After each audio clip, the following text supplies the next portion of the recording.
일반적으로 이 갈라디아 교회에 다른 복음을 전한 사람들을 유대 그리스도인, 유대인 중에 그리스도인이 된 사람들, 그 중에서 좀 율법을 엄격하게 지키는 유대주의자들이라고 일반적으로 그렇게 학자들 사이에서 그렇게 봅니다.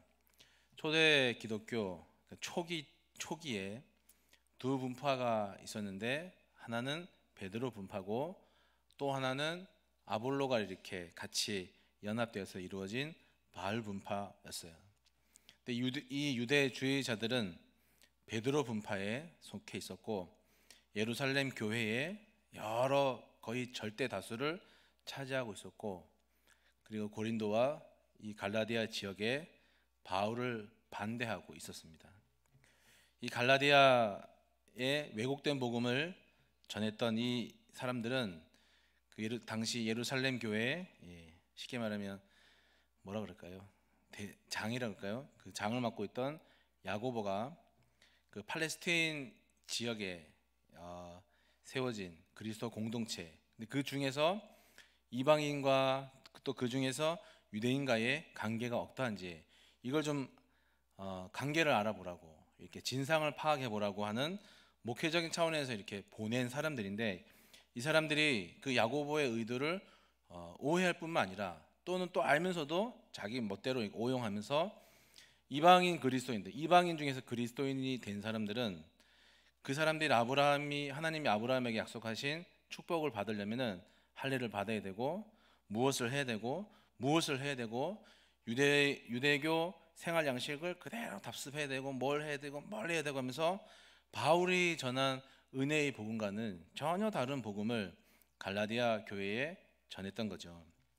이 갈라디아 교인들이 이 다른 복음을 듣고 자꾸 복음에서 떠나고 있다 하는 이런 얘기와 더불어서, 교회 안에 들어온 이 거짓 교사들이 자신들이 이 다른 복음을 더 효율적으로 전파하기 위해서 바울 자신을 비방하고 있다 하는 이런 얘기를 바울이 들은 거예요. 그 소식을 듣고 바울이 화가 났어요. 그래서 갈라디아 교인들을 꾸짖기도 하고, 또 그들을 다시 다른 복음이 아니라 그 바울이 만난 예수님에 관한 그리스도의 복음 위에 다시 세우고, 또 자신의 사도성에 대한 변호도 하고, 또 자신의 오명도 씻을 겸 해서 이 갈라디아서를 쓰게 되었습니다. 생각보다 갈라디아 교회의 상황들이 심각했어요. 유대주의자들은 계속해서 다른 복음으로 설득했고, 이방인 그리스도인들 중에, 그러니까 이 갈라디아 교회 안에서 그리스도인 된 사람들 중에 아브라함의 언약의 수혜자가 되기 위해서는 이스라엘 백성들 안으로 온전하게 흡수가 돼야 되는데, 그러려면 할례를 받고 그러려면 율법을 온전하게 지켜야 된다 하는 이런 주장이 꽤 설득력 있는 주장이라서, 그 사람들의 교리에 따르는 사람들이 갈라디아 교회 안에 자꾸 이렇게 생겨나기 시작한 거예요.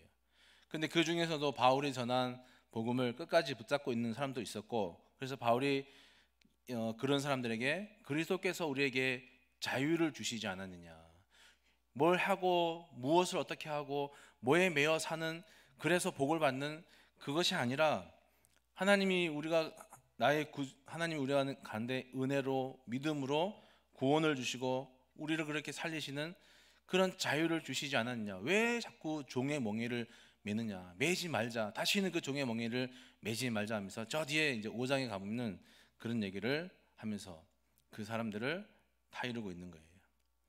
오늘 6절 말씀에 보니까, 그리스도의 은혜로 너희를 부르신 이를 이같이 속히 떠나 다른 복음을 따르는 것을 내가 이상하게 여긴다, 이런 말씀이 있어요. 제가 성경을 읽으면 거기 보시면 돼요. 이제 여기 화면에 안 나와요.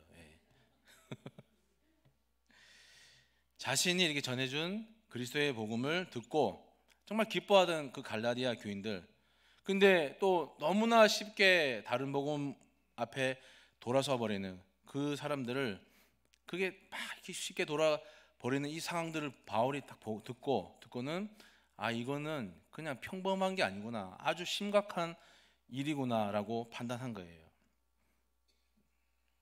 위급한 상황으로 느껴지십니까? 사람의 마음이 참 간사하기도 하고 참 이상하기도 한 것 같습니다. 화장실 들어갈 때와 화장실 나올 때 마음이 다른 것처럼 참 간사한 게 인간의 마음인 것 같습니다. 삼인성호라고 하는 사자성어가 있는데 뭔 뜻이겠어요? 삼인성호. 사람이 세 사람이 모이면 없던 호랑이도 만들어낸다, 그런 뜻인데 한 사람의 말을 들으면 잘 믿어지지 않아요. 그런데 세 사람이 번갈아 가면서 계속해서 호랑이가 있다 그러면은 왠지 있을 것 같아요. 아니 나중에는 없어도 왠지 있어야 될 것 같은 막 그래요. 연예인들이 연초에 이렇게 자기 운수를 보러 다닌다고 합니다. 여기 이 점집에 가면은 가서 야 당신은 올해 아무 일도 벌리지 말라고 하면은 안 믿어져요. 근데 또 다른 집에 가서 또 하는데 똑같은 말 또 해요. 당신은 아무데도 아무 일도 벌리지 말라고. 에이, 또 다른 집에 가서 또 알아봐요. 근데 똑같은 말 해요. 그럼 어떻게 돼? 그때부터 진짜 그런가 하고 이제 조심하게 되는 거죠. 처음에는 아닌 것 같은데 자꾸 듣다 보면 거기에 이제 마음이 생기는 법이에요. 바울 목사님이 그러한 의미에서 죄는 어떤 종류든지 어떤 모양이든지 멀리하라 하는 그런 말씀을 하시는 거죠. 제가 이런 기회를 타서 우리 안에서 우리로 하여금 온갖 탐심을 일으키고, 근데 그걸 일으키고 있다는 것을 나도 알아요. 여러분도 알죠? 신앙생활 하면서 내 안에서 뭔가 싸우고 있고 뭔가 다 이상한, 다 알잖아요 우리. 근데 그걸 거절해야 되는 거죠. 당연히 거절해야 되는 거죠. 그런데 그러고 싶지 않아요. 예수 믿으니까 정말 하지 말라는 게 왜 그렇게 많은지, 왜 그렇게 많은지. 우리 남자분들 특히 주초 문제 이것 때문에 예수 믿는데 큰 걸림돌 되는 게 많지 않아요. 예수 믿으면 왜 그렇게 많은지, 뭘 하지 말라, 뭘 해라. 때로는 하고 싶지 않은 것도 억지로 눈치 보면서 해야 되는 게 왜 그렇게 많은지. 그래서 나도 이번 기회에 내 안에 뭔가 죄가 틈을 타서 내 안에 뭔가를 일으키고 있는데 에이씨 모르겠다. 나도 이 기회에 내가 참아왔던 것을 한번 해보자 하는 거예요. 내 안에 그 죄가 내 육체 안에서 막 육체로 살고 싶게 하는 마음을 막 불러일으키고 내 마음을 분탕질하고 있는데도 불구하고, 아는데도 불구하고, 그걸 막아야 되는데도 불구하고 그러고 싶지 않아요. 그냥 육체의 소욕대로 따르고 싶고 그렇게 하고 싶어요. 안 되는 줄 아는데 그렇게 하고 싶은 거예요. 그리고 나중에 때가 되면 들키면 내가 한 게 아니라 쟤 때문에 그랬다라고 핑계대면 될 것 같아요. 갈라디아 교회의 상황이 심각했던 이유 중에 하나가, 물론 다른 복음이지만 이 더 심각했던 이유 중에 하나가 뭐냐면 이 방종. 갈라디아 5장에서 이걸 어떻게 이제 얘기하냐면 육체와 성령의 관계를 이렇게 비교하면서 바울이 얘기하는 게 그거예요. 육체의 소욕은 성령을 거스르고 성령은 육체를 거스르나니 이 둘이 서로 대적함으로 너희가 원하는 것을 하지 못하게 하려 한다 하면서 육체와 우리 안에 있는 성령이 늘 대적하고 있는 것을 이렇게 얘기를 하고 있는 거예요. 바울이 이렇게 성령으로 육체의 소욕을 다스려라 하는 것을 늘 말씀했는데, 유대주의자들이 이 다른 복음을 가지고 들어와서 이 갈라디아 교회를 혼란스럽게 했고, 그리고 성령으로, 그것 때문에 성령으로 그렇게 자기의 육신의 소욕을 죽여가며 제어하며 살아갔던 사람들이 이젠 더 이상 그렇게 하지 않고 육체의 소욕에 그냥 몸을 맡기고 거의 방치하다시피 하면서 살아가는 사람들이 하나 둘씩 나타나기 시작한 거예요. 이 모든 거는 내가 한 게 아니라 저 사람들이 가지고 들어온 다른 복음 때문이다 라고 핑계하면서 그렇게 자신을 죄 앞에, 육체의 소욕 앞에 방치하며 살아가는 이 방종이 갈라디아 교회의 아주 심각한 문제 중에 하나였다고 합니다. 그러면서 바울이 얘기하기를 육체의 일은 분명하다 했습니다. 그게 뭐냐면 음행과 더러운 것과 호색과 우상 숭배와 당짓는 것과 시기와 분냄과 쭉쭉 열거하는데 제일 처음에 나오는 것들이 음행이에요. 더러운 것이에요. 호색이에요. 결국 성적인 문제인 것이죠. 갈라디아 교인들이 어떻게 보면 그 사람들의 중심이, 그 사람들의 신앙의 확신들이 흔들려 버렸습니다. 단단하게 잘 잠그고 있었던 그 믿음에 금이 막 가기 시작한 거예요. 그래서 바울이 이거는 그냥 넘길 일이 아니고 정말 심각한 일이구나 라고 하면서 인사도 없어요. 나중에 여러분들이 찾아보세요. 인사도 안 해요. 그냥 바로 본론으로 들어갈 정도로 편지를 그렇게 다급하게 쓰는 거예요. 이런 사람들을 바람에 나오는 겨와 같죠. 중심이 없고 여기 갔다 저기 갔다. 바울의 말을 들으니까 그게 옳고, 유대주의자들의 말을 들으니까 그게 옳고. 그러면 뭐예요? 맨 뒤에 맨 끝에 얘기한 사람의 말이 맞는 거 아니겠어요?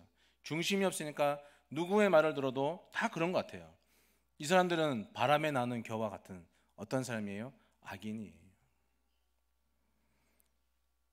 악인이라, 성경도 이런 사람들을 악인이라 그래요. 바람에 중심 없이 나부끼고 왔다 갔다 하는 사람들 악인이에요. 악인이 성경 속에만 있습니까? 악인이 그 옛날에만 있습니까? 악인은 지금도 있어요. 우리가 방향을 잘못 잡아버리면, 잘못 잡고 가다 보면, 우리도 흔들리면 누구나 악인이 될 수 있고 나도 악인이 될 수 있는 문제예요.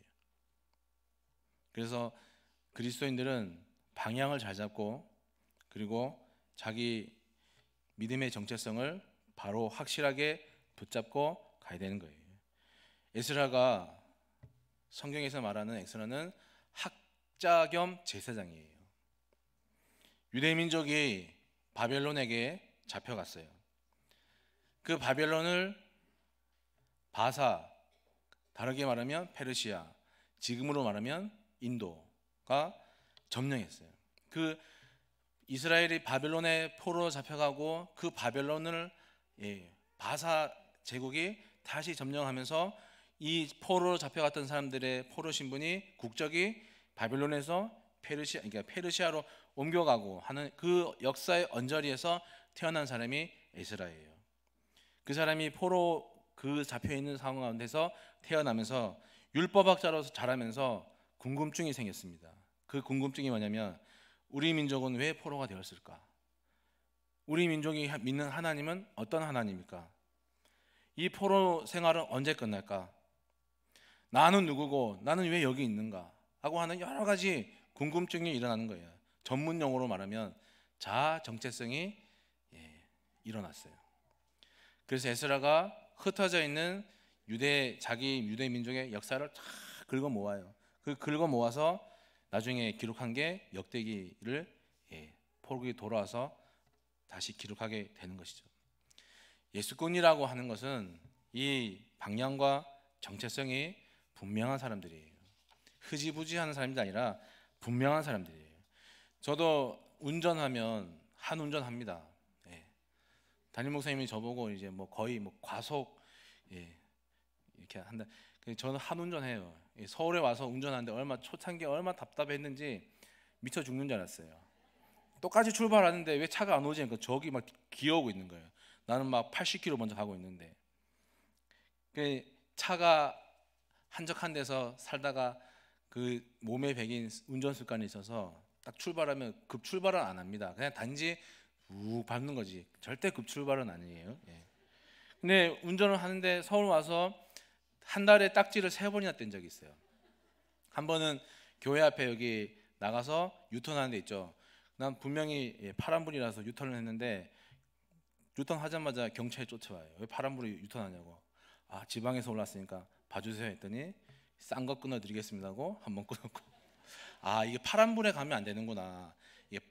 지방에는 차가 한정하니까 아무데나 유턴해도 뭐 잡는 게 없으니까 파란불에 하면 안 되는구나, 빨간불에 해야 되는구나. 그래서 경희대 앞에서 이마트 갔다가 와서 경희대 앞에서 유턴을 하는데 빨간불에 유턴을 했어요.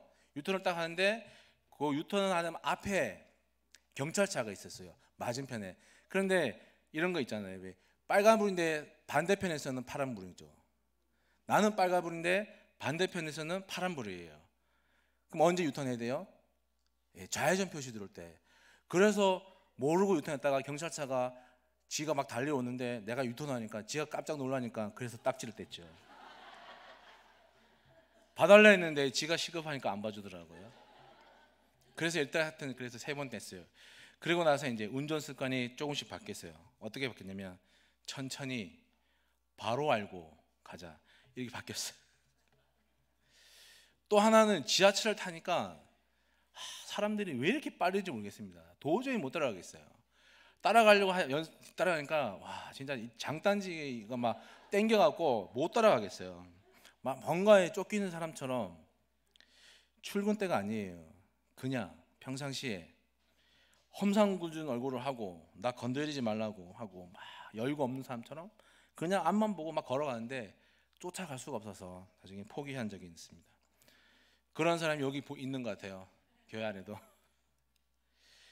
여러분, 내가 왜 예수를 믿는지, 내가 왜 죄인인지, 왜 내가 이 고덕동 대한교회에 출석하고 있는지 우리 한번 시간을 좀 잠깐 멈추고 차 한잔 하면서 천천히 되짚어 봐야 할 신앙의 정체성이 있지 않겠습니까? 주일 아침에 남편은 이미 교회 가려고 그냥 막 있고 차 안에서 기다려요. 기다려도 부인이 안 나오니까 전화해요. 빨리 나오라고 왜 안 나오냐고 하니까 조금만 기다리라고 해놓고 20분이 지나도 안 나오는 거예요. 조금 또 다시 짜증이 나니까 또 왜 빨리 안 나오냐고 막 금방 나간다고. 근데 10분이 지나도 안 나오는 거예요. 결국 주일 아침에 그렇게 싸우고 와서 예배를 드려요. 근데 성경에 이런 말씀이 있어요. 제단에 예물을 드리다가 형제들과 형제에게 원망 들을 만한 일이 생각이 나거든. 예물을 그대로 두고 먼저 가서 그 형제와 화목하고 그 후에 와서 예물을 드리라. 이렇게 주님께서 성경에서 말씀하셨는데 그렇게 싸우고 와서 아무 일 없던데 여기 앉아서 예배드리면 무엇이 중요한 건가요? 무엇이? 그냥 정말 예배만 드리면 중요한 건지 아니면 성경 말씀대로 사는 게 중요한 건지 무엇이 중요한 건지 우리가 바쁘게만 살 것이 아니라 우리 정체성이 무엇인지 한번 다시 정립해 조용하게 한번 앉아서 정립해 봐야 하지 않겠습니까? 신앙의 위기 때마다 필요한 것은 기본에 충실하는 거예요. 바울 서신의 특징은 발신자가 누군지 밝히고 그리고 수신자에 대해서 확인을 시키고 그리고 그 수신자에게 축복하고 감사하는 거예요. 근데 이 갈라디아서에서는 감사하는 부분이 없어요. 좀 전에 말씀드렸듯이 워낙 급한 상황이라 그런 것도 다 배제해버리고 바울이 생략한 거예요. 갈라디아 교회 상황을 듣고 바울이 내가 얼마나 흥분하고 내가 얼마나 격분하고 있는지 너희로 알아라 하면서 일부러 생략하고 그렇게 쓴 거예요. 그렇게 급한 소식을 듣고 바울이 편지를 쓰는데 1절이죠. 사람들에게서 난 것도 아니요 사람으로 말미암은 것도 아니요 오직 예수 그리스도와 그를 죽인 자 가운데 살리신 하나님 아버지로 말미암아 사도된 바울 이렇게 얘기해요. 여러분 이 말씀 한번 주의 깊게 한번 봐주실래요? 바울은 자신이 사도가 된 것이 사람들에게서 난 것도 아니고 사람으로 말미암아 된 것도 아니라 하나님으로 말미암아 됐다고 분명히 얘기하고 있습니다. 그 자신이 사도로 특정 지역으로 받은 적은 있지만 사람이 보낸 것도 아니고 그렇다 할지라도 그것은 누구예요? 그리스도를 말미암아 내가 보내신 것이고 그리스도를 죽은 자 가운데 살려내신 하나님으로 말미암아 내가 그곳에 보내진 특별한 일이다. 사람에게서 난 일이 아니다. 사람이 하는 일이 아니라 하나님께서 하신 일이다 라고 하는 거예요. 오늘 본문의 4절 말씀에 그리스도께서 하나님 곧 우리 아버지의 뜻을 따라 이 악한 세대에서 우리를 건지시려고 우리 죄를 대속하기 위하여 자기 몸을 주셨다 이렇게 얘기합니다. 에베소서 2장에 보면은 그때 너희는 그리스도 밖에 있었고 이스라엘 나라 밖의 사람이라 약속의 언약들에 대하여는 외인이요 세상에서 소망이 없고 하나님도 없는 자이더니 이제는 전에 멀리 있던 너희가 그리스도 예수 안에서 그리스도의 피로 가까워졌느니라. 또 2장 8절에 보면은 이런 말씀이 있습니다. 너희는 그 은혜에 의하여 믿음으로 말미암아 구원을 받았으니 이것은 너희에게서 난 것이 아니요 하나님의 선물이라. 행위에서 난 것이 아니니 이는 누구든지 자랑하지 못하게 함이라. 우리가 잘 아는 말씀이 있습니다. 여러분, 궁극적인 하나님의 나라는 우리가 만들어갈 수 없습니다. 그냥 편의상 하나님의 나라를 미리 맛본다 하는 의미에서 우리가 하나님 나라를 만들어 갑시다 그렇게 얘기를 하겠지만, 궁극적인 하나님의 나라는 우리가 만들 수가 없어요. 하나님의 나라는 하나님이 만들어 가시는 나라예요. 우리는 거기에 종이고 따라가는 사람들이에요. 하나님의 나라는 종말에서부터 우리에게로 다가오는 나라예요. 그래서 한자로 말하면 올 도자에 이를 도자에 올 내자를 써서 도래하는 나라지, 우리가 여기서 만들어 가서 이건 하나님의 나라고 보여주는 나라가 아니라 이미 거기에 있는 하나님 나라가 우리에게로 다가오는 거예요. 그게 하나님 나라예요. 우리가 만들 수 있는 나라가 아니에요.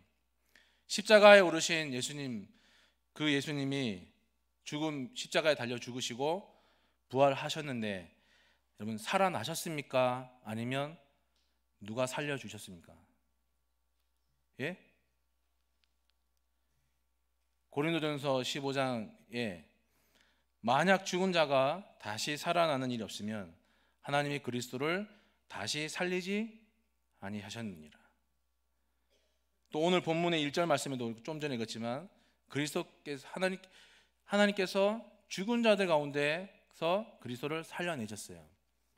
부활도 어떻게 성경에 나오면 예수님이 살아나신 게 아니라 하나님께서 예수님을 죽은 자 가운데서 살려내신 거예요.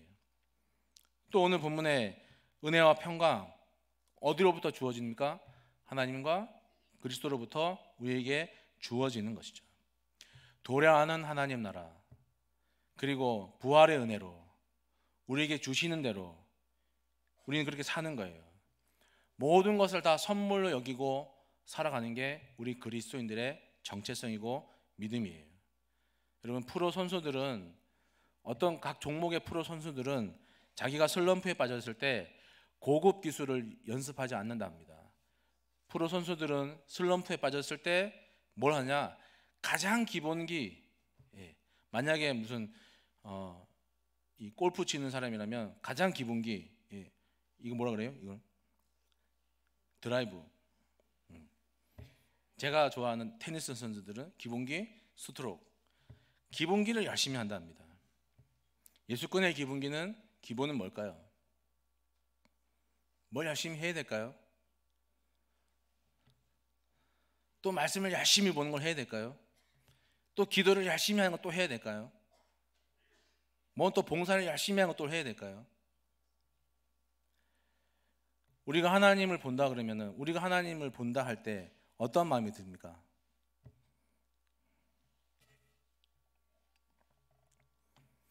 두렵겠죠. 그러면서 한편으로는 존경스럽겠죠. 그거를 세 글자로 말하면 경외심. 이스라엘이 광야에서 모세한테 부탁을 해요. 모세, 당신이 하나님과 말씀해 주세요. 그리고 그 들은 말씀을 우리에게 전해 주세요. 우리가 하나님하고 얘기하니까 우리가 너무 무서워요. 우리가 죽을까 두려워요. 그렇게 얘기를 해요. 사실 그 말 속에는 그 사람들이 하나님을 존경한다 이런 것보다도 그냥 위험 부담 없는 종교 생활, 그래 하고 싶은 거예요.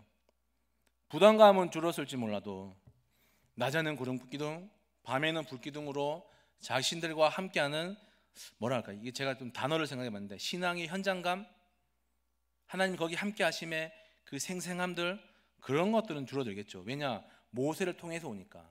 자기네들이 직접 하나님 앞에 구름기둥을 보면서 하나님이 이렇게, 또 불기둥을 보면서 하나님이 이렇게 하는 현장감을 느끼지 못하고, 우리는 하나님하고 얘기하면 우리 죽을까 두려우니까 당신이 듣고 우리한테 얘기해 주세요 하고 한번 걸러오면은 그 생생함이나 현장감들은 줄어드는 거예요.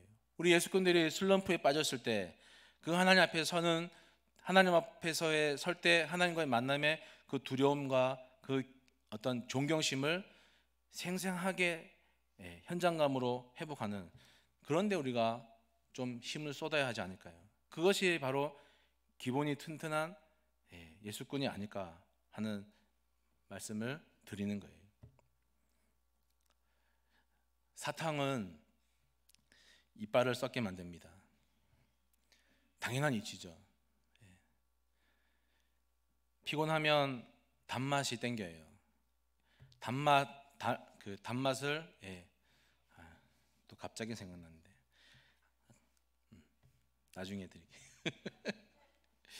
등산하면 안 먹던 초콜릿이 저는 생각납니다. 평소에 는 초콜릿을 안 먹는데 등산하거나 이렇게 피곤하면 초콜릿 아주 조금만 먹어도 단맛이 쫙 느껴지는 초콜릿이 생각납니다.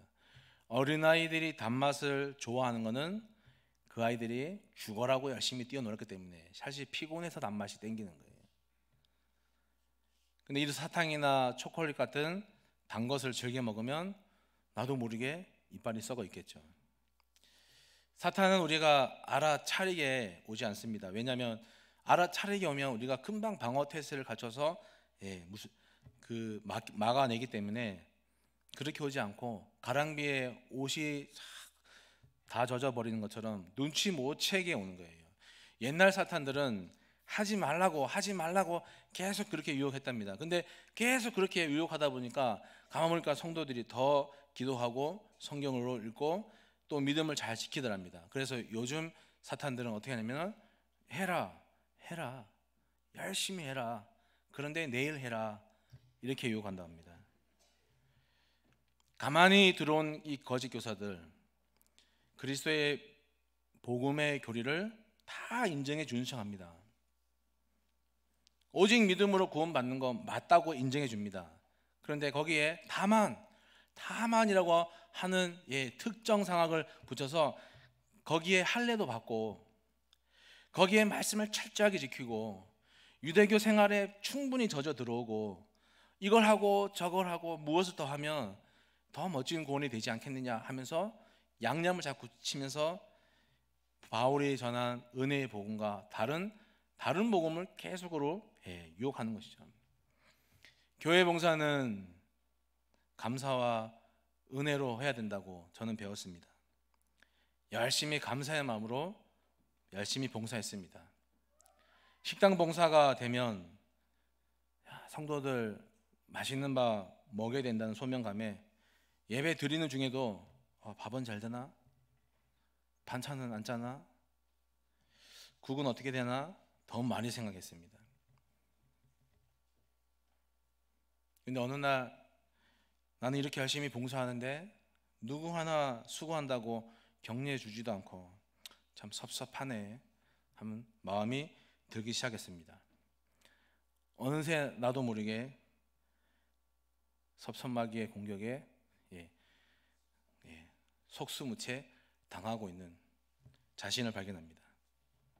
여러분, 우리는 무엇을 하든지 하나님의 영광을 위해 하는 사람들이죠. 칭찬을 조심하고 격려를 조심하고 예배 생활 없는 봉사의 달콤한 사탕을 우리는 참 조심해야 돼요.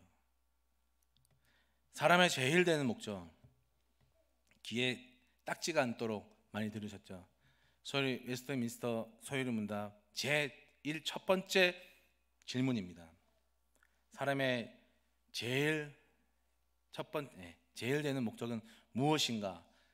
가장 첫 번째 문제. 거기에 대한 답은 하나님을 영화롭게 하고 영원토록 그를 즐거워하는 것이다. 이게 답이에요. 영원토록 하나님을 즐거워한다 하는 것은 누가 강요해서 되는 게 아니죠. 이것은 신앙의 선조들이 열심히 오랫동안 오랜 삶의 경험을 통해서 얻어낸 삶의 경험이에요. 그리고 이것은 오랜 세월 살아본 결과 정말 행복이란 건 뭐냐면 물질적인 풍요에서 비롯되는 것이 아니라 다른 것에 있다. 그것은 하나님을 즐거워하는 것에 있다라고 그걸 자기네들이 오랜 세월 삶으로 경험하면서 축적되어 온, 그래서 그걸 자녀에게 전하고 가르치면서 쌓아 올라온 신앙 고백적인 교훈이에요. 이렇게 살지 못하고, 그럼에도 이렇게 살지 못하고, 그래도 물질에 대한 미련을 버리지 못하고 사는 사람들에게 전도서에서 경고해요. 들어보세요. 하나님 없는 삶에 대한 공허함이 뭔지. 헛되고 헛되다. 헛되고 헛되다. 모든 것이 헛되다. 사람이 세상에서 아무리 수고한들 무슨 보람이 있는가. 한 세대가 가고 한 세대는 오지만 세상은 언제나 그대로다. 해는 여전히 뜨고 또 여전히 져서 제자리로 돌아가며 거기에서 다시 떠오른다.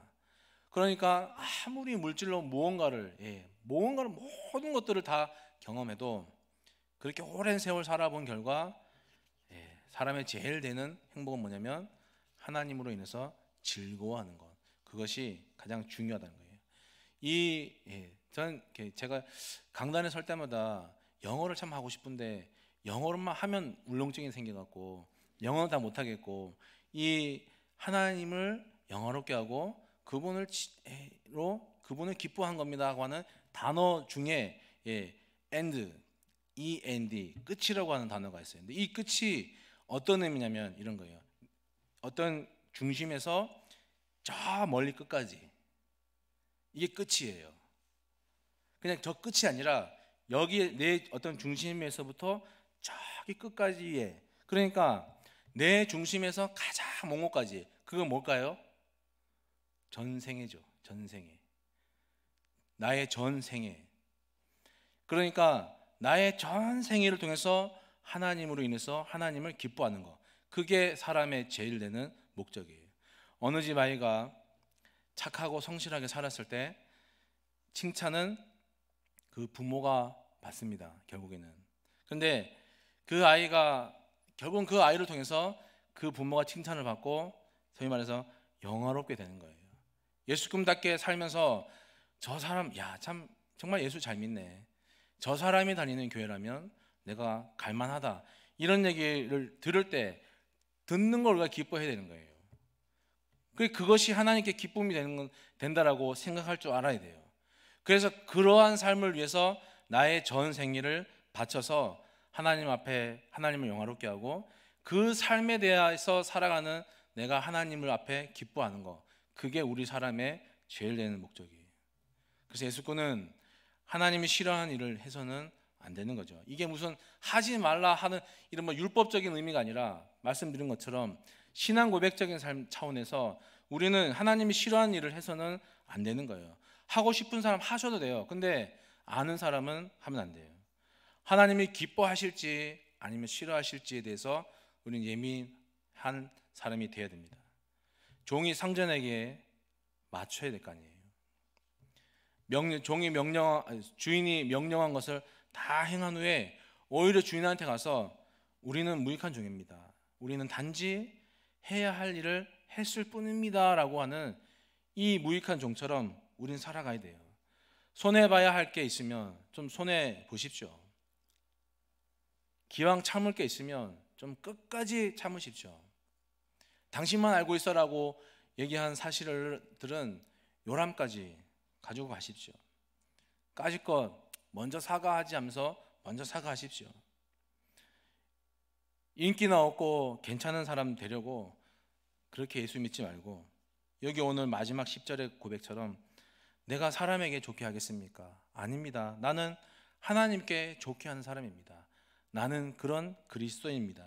나는 그런 그리스도의 종입니다 라고, 이런 신앙 고백을 좀 하고 살아가는 사람들이 되었으면 좋겠습니다. 이 목적에 충실하셔서 정말 아브라함처럼 아브라함에게 약속된 그 축복의 주인공들이 우리가 되었으면 좋겠고, 그래서 그걸 통해서 우리가 다른 사람들에게도, 특히 우리 후손들에게도 복을 나누어주고 복이 무엇인지 우리의 삶으로 증거할 수 있는 복의 근원들, 축복의 통로들이 다 되시기를 주님의 이름으로 축복합니다. 하나님 감사드립니다. 이 오후 예배까지도 우리와 동행하여 주시고, 특별히 우리의 제일 되는